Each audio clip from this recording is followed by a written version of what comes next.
যেই নবী বাবা এত কষ্টের মধ্যে থাকার পরেও আল্লাহর শুকরিয়া করতে ভুলতেন না বাবা।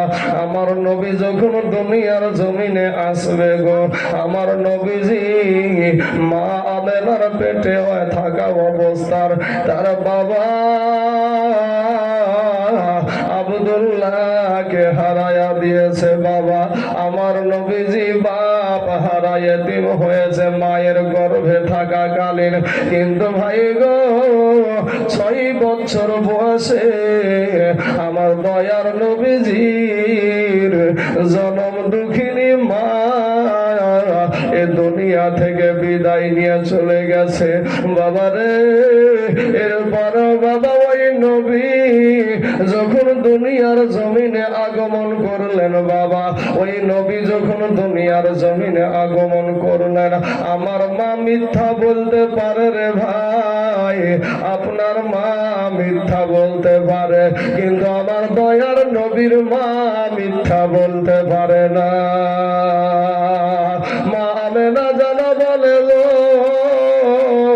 আমার নবী দুনিয়াতে আসা মাত্রই বাবা আমার নবী জমিনে সেজদা দিয়েছে আর কান লাগিয়ে বলে, কান লাগিয়ে দেখছে আপনার নবীর জবান মোবারক থেকে বেরাচ্ছে রব্বি হাবলি উম্মতি, আমার উম্মতের কি হবে? কোন নবীর জন্য আমরা চোখের পানি ফেলাই গো ভাই? ওই নবী ছাড়া কিয়ামতের দিন নিজের বাবা আমাকে পরিচয় দিবে না, আমার সন্তান আমাকে পরিচয় দিবে না, আমার বিবি আমাকে পরিচয় দিবে না, আমার ভাই আমাকে পরিচয় দিবে না রে বাবা। যদি কেউ পরিচয় যেদিন দিবে সেটা হলো আমার দয়ার নবী।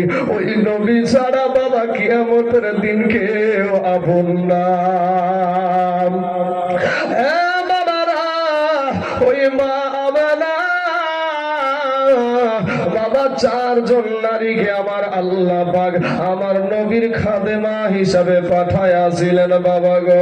ওই 4 জন নারীর মধ্যে মা হাজেরা ডাক দিয়া বলে, আমেনা গো আমেনা, তোমার সন্তানটা সাধারণ কোনো বেটা না, তোমার সন্তানের ইজ্জত আমার আল্লাহ দুনিয়ার 2 টাকার হাজাম দিয়া তোমার সন্তানের খাতনা করাবে না। আমার আল্লাহ পাক তোমার সন্তানের খাতনা করা অবস্থায় দুনিয়াতে পাঠায়া দিয়েছে। জোরে বলেন সুবহানাল্লাহ। এ মুসলমান ধনাই পুরো বাবা রাগো, আবার দেখে আর বলে আমেনা আমেনা গো, তোমার সন্তানটা সাধারণ কোনো বেটা না রে আমেনা, তোমার সন্তানের নাভি, তোমার সন্তানের এই নাভি কোনো আদৌ দুনিয়ার 2 টাকার দাইমা দিয়ে আমার আল্লাহ কাটাবে না। তোমার সন্তানের নাভি কাটাও অবস্থায় আমার আল্লাহ দুনিয়াতে পাঠায়া দিয়েছে। জোরে বলেন সুবহানাল্লাহ। এ বাবাজি সোজা সন্তানের যদি বাবা নাভি কাটা থাকে, ওই সন্তান মায়ের গর্ভে বেঁচে থাকতে পারে না। কারণটা একটু শোনেন বাবা। আপনার মা আমার মা, আপনার মেয়ে আমার মেয়ে, বোঝার জন্য কথাগুলো বলছি, কেউ বাবা নেগেটিভ পয়েন্টে নেবেন না। আমার মা খালারা সবাইকে এটা জানানোর প্রয়োজন আছে। আমাদের মায়েদের প্রত্যেক মাসে মাসে একটা অসুখ হয় হয়তো ভাই, আমরা বিবাহিত যারা তারা সবাই জানি। কিন্তু যখনই মায়ের পেটে সন্তান এসে গেল, এমতো অবস্থায় মা জননীর ওই যে অসুখটা, ওই যে খুনটা, রক্তটা অটোমেটিক কোনো ডাক্তারের প্রয়োজন হয় না, কোনো সার্জনের প্রয়োজন হয় না, অটোমেটিক ওই রক্তটা বন্ধ হয়ে যায়। কথা ঠিক না ঠিক? এই রক্তটা কোথায় গেল? এই রক্তটা কোথায় হারিয়ে গেল? ওই রক্তটাকে আমার আল্লাহ পাক ফারিস্তা দ্বারা আপনার সন্তানের নাভির সাথে আর মায়ের নারীর সাথে সেট করে দিয়ে ওই নাপাক রক্তটা সন্তানের শরীরে পুশ করে দিয়া সন্তান ওই রক্ত আপনার নাভি দিয়ে পান করে মায়ের পেটে বেঁচে থাকে। জোরে বলেন সুবহানাল্লাহ। না বাবাজি নরেন্দ্র মোদী বোধহয় মমতা ব্যানার্জি মনে হয় খাদ্য সুরক্ষার কার্ড বাদ দিয়েছে নাকি মায়ের গর্ভে, বুঝলেন না ভাই? মায়ের পেটে বেঁচে থাকতে হলে তো খাবারের প্রয়োজন আছে নাকি? তো খাবারের প্রয়োজন, তাহলে বাবা খাদ্য সুরক্ষার কার্ড তো আমাদের মমতা ব্যানার্জি দিয়েছে। বা প্রত্যেক একবারে মাসে মাসে আমরা কি পাই? 5 কেজি করে চাল পাই, 3 কেজি বোধহয় চাল আর 2 কেজি বোধহয় আটা, এরকম একটা আছে।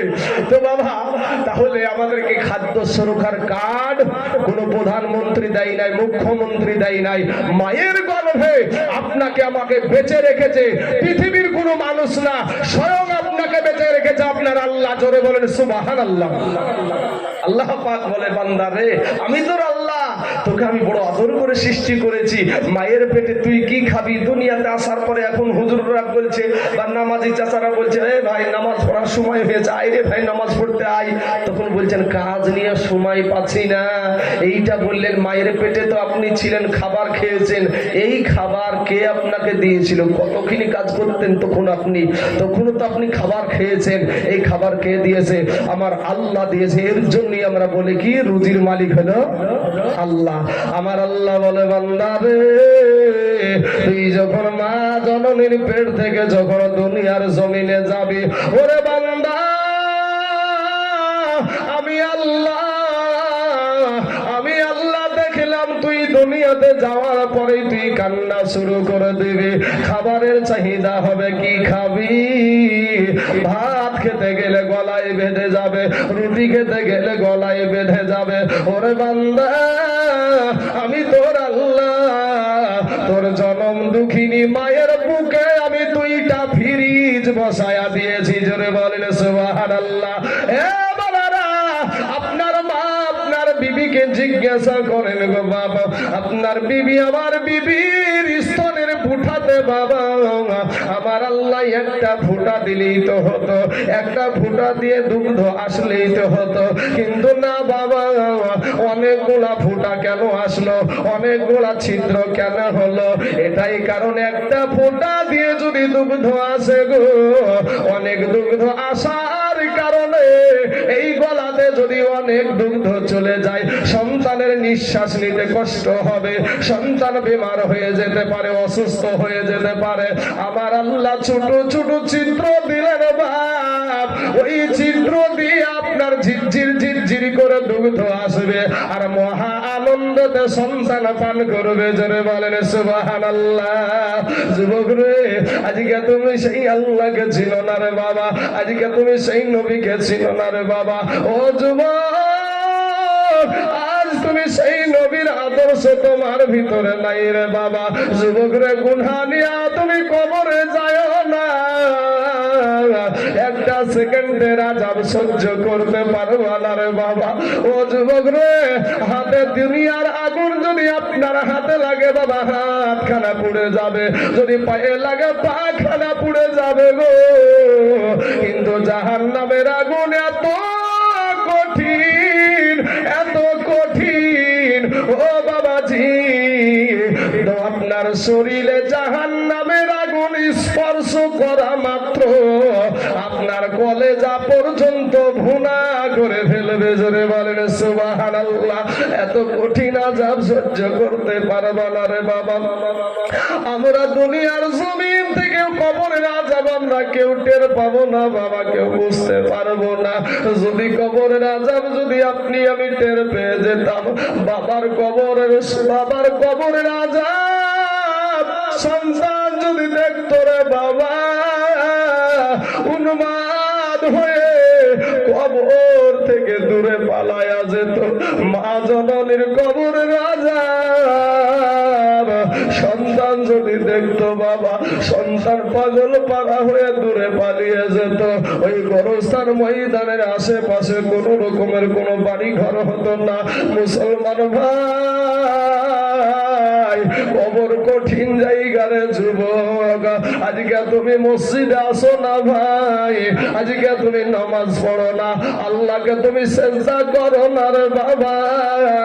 আর আমার নবী যখন নামাজ পড়তো কাফের বেদিনেরা বাবা মাথার উপরে উটের ভুঁড়ি চাপায়া দিয়া দিত, গলাতে ফাঁস লাগিয়ে বাবা দুই দিক থেকে টান দিত, আমার নবীজির জিহ্বা মুবারক খানা বেরিয়ে যেত। ও মুসলমান, এরপরও আমার নবী নামাজ ছাড়তো না। আজকে মুর্শিদাবাদের ধনাইপুরের যুবক রে, আজকে তুমি মসজিদে যাও না ভাই, আজকে তুমি নামাজ পড়ো না ভাই, কি নিয়া কবরে যাইবারে বাবা? তোমার মতন কত যুবক রাস্তার ভিতরে ড্রাইভারি করে ভাত খায়, এরপরও 5 ওয়াক্ত নামাজ পড়ে অভাব নাই, তুমি কেন পারবা না রে বাবা? তোমার মতন কত যুবক মুনিশ খেটে ভাত খায়, এরপরেও 5 ওয়াক্ত নামাজ পড়ে, তুমি কেন পারবা না রে বাবা? তোমার মতন কত যুবক স্কুলে কলেজে পড়াশোনা করে, এরপরেও 5 ওয়াক্ত নামাজ পড়ে, তুমি কেন পারবা না রে বাবা? তোমার মতন কত যুবক ব্যবসা করে, বাণিজ্য করে, আপনার চাকরি করে, এরপরেও 5 ওয়াক্ত নামাজ পড়ে, তুমি কেন পারবা না রে বাবা? ও আমার পর্দার আড়ালের মা, গো, তোমার মতন কত মহিলা মা সংসারের সব কাজ করে, পর্দা করে, তারপরেও 5 ওয়াক্ত নামাজ পড়ে, তুমি কেন পারবা না রে মা? তোমার মতন কত নারী স্কুলে যাই, কলেজে যাই, পর্দা করে যাই, ও বোন রে, তুমি কেন পারবা না রে বোন? ও নারী মা খালারা গো, আমার মা, ও মা, তুমিও একজন মা, মনটা কি চাই না রে মা আমি একটা হাফিজের মা হইয়া কবরে যাব, আমি একটা আলেমের মা হইয়া কবরে যাব? যুবক রে, ও আমার কালেমার ভাইয়েরা, আমার আল্লাহ পাক কোরআনে বলছেন, কুল ইন কুনতুম তুহিব্বুনাল্লাহ ফাত্তাবিউনি ইউহিব্বুকুমুল্লাহ ওয়া ইয়াগফির লাকুম যুনুবাকুম আল্লাহু গফুরুর রহিম। ওই কবর থেকে যদি আপনি আরামদায়ক জায়গা পেতে চান, ওই কবরটা থেকে যদি, ওই কবরটাকে যদি জান্নাতের টুকরা আপনি বানাতে চান, তাহলে আপনি কিভাবে কবরটাকে আপনি জান্নাতের বাগান বানাবেন? আমার আল্লাহ আপনাকে শিক্ষা দিয়েছে। সবার আগে আমার নবীকে অনুসরণ করতে বলেছে। জোরে বলেন সুবহানাল্লাহ। হে বাবারা, আমরা যদি নবীর অনুসরণ করি, নবীর আদর্শকে আমরা মেনে চলি, নবীর সুন্নাতের মালাটা আমরা যদি গলায় পরিয়ে নি, ও বাবা গো, আমার আল্লাহ বলছে ওয়াগফির লাকুম যুনুবাকুম আল্লাহু গফুরুর রহিম, আমি আল্লাহ তোমাদের জীবনের সমস্ত গুনাহকে maaf করে দিব। জোরে বলেন সুবহানাল্লাহ। মাস্তানি করিও না রে যুবক, যৌবনের বাহাদুরি দেখায় না রে বাবা। কবি বলছেন, রূপ যৌবনে যদি, রূপ যৌবনে যদি থাকে অহংকার, আর গরু স্থানে যাইয়া দেখো হাল তথাকার। 4 বছর, 5 বছর, 2 বছর, 1 বছরের বাচ্চা, এরকম সন্তান আপনাদের গরুস্থান ময়দানে আছে না নাই ভাই? উত্তর দেন ভাই একটু। আছে? 10 বছর, 20 বছর, 25 বছর, 30 বছরের যুবক আপনাদের গরুস্থান ময়দানে আছে না নাই? আছে। এই যে আমার বৃদ্ধ বাপজি, আমার বাপ দক্ষিণ মানুষ, বাপের বয়সের মানুষ, সাদা দাড়ি, অনেকেই দেখতে পাচ্ছি আমি সাদা দাড়িওয়ালা মানুষ এখানে বসে আছেন। এই বয়সের মানুষ আপনাদের গরুস্থানে আছে না নাই? কবি বলছেন, ও তোর গহনা যৌবন ফুরায়া যাবে, যৌবনে লাগিবে ভাটি, ওই যে দেখো ডাকিতেছে তোমার কবরের মাটি, ওই যে দেখো ডাকিতেছে তোমার কবরের মাটি, ও তোর গহনা যৌবন ফুরায়া যাবে, যৌবনে লাগিবে ভাটি, ওই যে দেখো ডাকিতেছে তোমার কবরের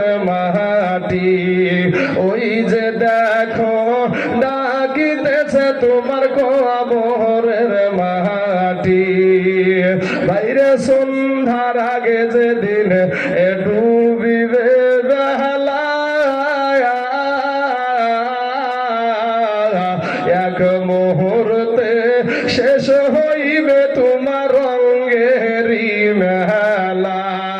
ও যুবক ভাই, সন্ধ্যার আগে যেদিন তোমার ডুবিবে বেলা,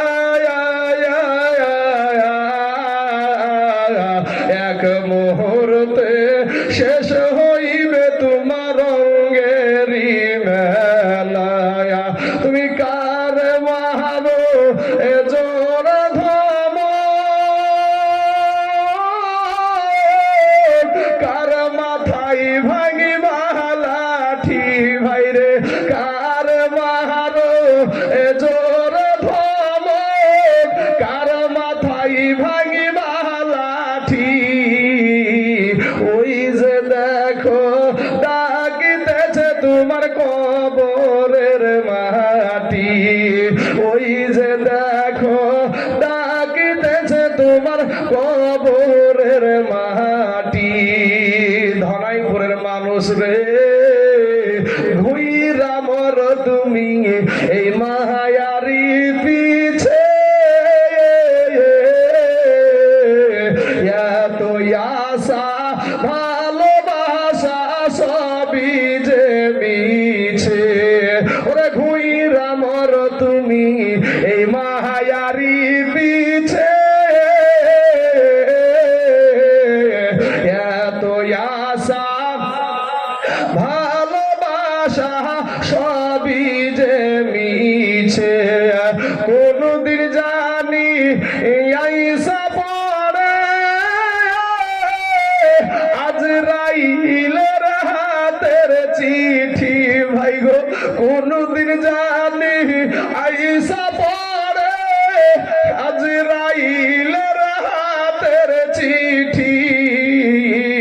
ওই যে দেখো ডাকিতেছে তোমার কবরের মাটি, ওই যে দেখো ডাকিতেছে তোমার কবরের মাটি। খবর পেয়ে আসবে আত্মীয় স্বজন, চতুর্পাশে বসে তারা করিবে কন্দন। এই খবর পেয়ে আসবে আত্মীয় স্বজন,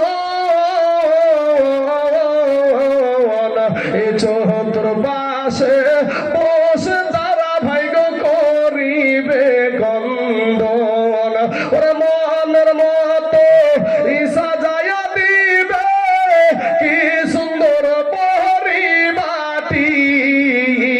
ওই যে দেখো ডাকিতেছে তোমার কবরের মাটি, ওই যে দেখো ডাকিতেছে তোমার কবরের মাটি।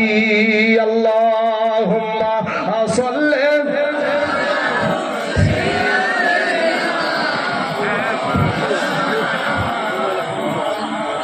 ওয়ালা আলি সাইয়্যিদিনা